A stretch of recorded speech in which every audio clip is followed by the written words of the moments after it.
Good afternoon, everybody. Today I wanted to talk to you about the narcissist and different ways to deal with a narcissist when they try to trigger you into and bait you into a conversation that will cause triggers to occur and get you out of sorts. Okay, so when we went up, we were kind of groomed to react and not respond. And until we woke up to this whole narcissism thing, maybe we have dealt with a lot of these episodes in the past, but we didn't know really where it was coming from. So we didn't really know to really deal with it and that sort of thing. We just try to minimize those certain cases. But now that we wake up to narcissism, we start to understand that these things have been groomed in us and we want to be whole.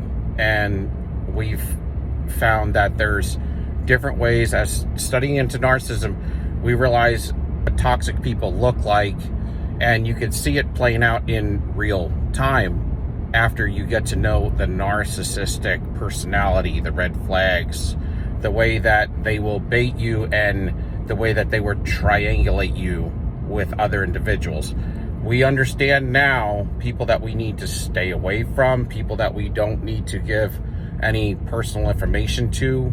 We don't have to defend ourselves all of the time. We just need to find ways around some of these triggers or things that they may try to trigger in us. A lot of times, if they try to bait you into something and you feel like you're getting triggered, a good thing to do is to just sit back, just kind of sit in it for a moment if you can, and think for a moment. Like, why is this occurring? Or if you need to sometimes have a tool or a thought in mind that will bring you back into your reality, not necessarily that emotional instance that they're trying to pull you into. So, a lot of times they know what they're doing and how to trigger you. And so they know how to push your buttons to trigger you to act crazy in front of a bunch of people and try to get you in trouble, whatever. Somebody had mentioned if you got a rubber band or something, if you're snapping it back and forth, they'll keep you in your reality. I've heard people, and I've done this too, is to rub your chest or to take a break, don't necessarily say anything and just get up and let whoever it is, the individual know that you want to step away for a moment. You'll be back. Walk away sometimes from the conversation is a good idea, because then you can reset. There's different things, like instead of looking at them, like if you're in a hallway, for instance, you can just look down the hall past their head. And so they will think you're looking at them, but you're really looking beyond them, just to keep yourself in reality. These are little ways that you can find just for you, because the idea is you want to stay in reality and not get triggered. You want to have time to think, but not, I'll say this, you don't want to take things personal. I think a lot of times when you react and not respond, a lot of times you're kind of like taking ownership of it right away without even really knowing why. It's almost like they're accusatory and you're accepting it. I think because the black sheep has been used to accepting things all throughout life that wasn't theirs. And so when it occurs out in public, when it was happening behind closed doors for so long, it's very easy for you to just accept it as well. Okay. And of course, these were also triggers they would do behind closed doors to get you to react. And that's abuse, right? And so that they can flip that energy, to do that projection on you. Or people that is not a love partner. It could be just a coworker. It could be a frenemy. It could be anything. It could be your love partner out with, friends and family when they want to get you to react instead of respond. So, that you'll follow the narrative that they have set down for the smear campaign early on, that, you have anger issues, when in fact, they're the ones with the anger issues. See, they always project onto you what they have problems with. And you and I both know they fly off the handle often for no reason, because they're very, very ultra sensitive. And so because you were taught this way, you have to teach yourself out of it. And I do believe personally, and nobody has really said much on this, but in my humble opinion, we take it personal and we accept it. Like I said, we just are used to accepting it and then reacting out of that trigger. So you need to find ways to not react, but respond, to observe and not absorb. So instead of defending yourself to the narcissist like you always do or have, like we always have or did or do, I'm at fault, I'm one of y'all. So then what you need to do is, a lot of times you want to question the individual. Like, so why, or what makes you think that? What makes you feel that way? See, if you throw it back in their lap, then it kind of makes them have to defend what they said.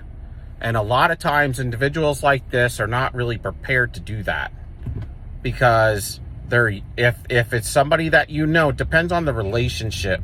There's different types. There's, like I said, there's the frenemies, there's the coworker, there's the love partner, there's the friends and the family.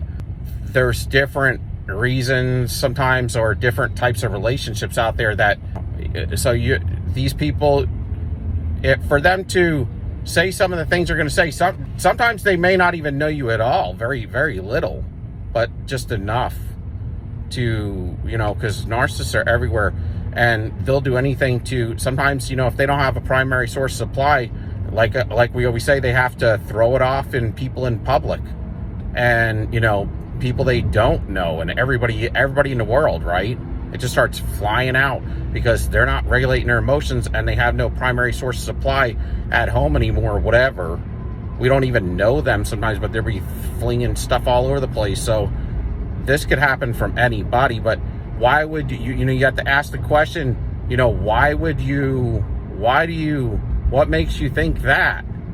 Don't take it personal, but, take it not subjectively or personal, but take it objectively. And, it's kind of like with the narcissist love partner, you got to, instead of reacting, you want to respond. So you want to just step out of your emotions, right? You have to, like I say, you have to look at it like you've been playing this chess match with me the whole time, a whole big game, and I've been playing into it unbeknownst to me. I was under a whole nother set of pretenses, right? Until you woke up. And so now when you wake up, it's like you got to step out of it and say, I'm dropping my emotions with you because you've been playing a game with me. Now, until this relationship ends completely, I'm going to step out of it and I'm going to gray rock you, and I'm not going to feed into it. I'm going to play the game in reverse right back to you. Okay.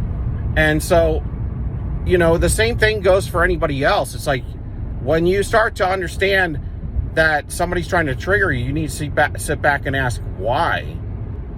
Sometimes what is causing this in you? Because you want to, if you can find out what could be possibly causing these triggers, but like I said, a lot of times you may just accept it and react. But a lot of times you just want to take your time. It's to be as wise as a serpent, gentle as a dove, to be slow to speak, slow to anger, right? And slow to wrath, because those individuals like to be petty, do things that will bait you into a petty situation and make it life-threatening. Make it very serious in your life.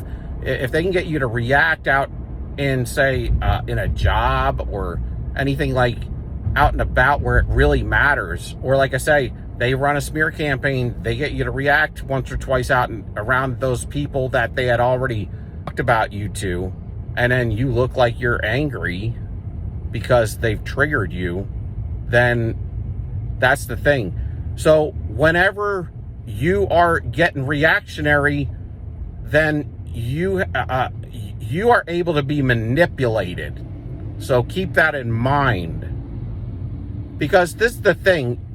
What you want to find is, when you need to move something and you might get like a pole, a metal pole, and put it under a car to leverage it, to lift it up.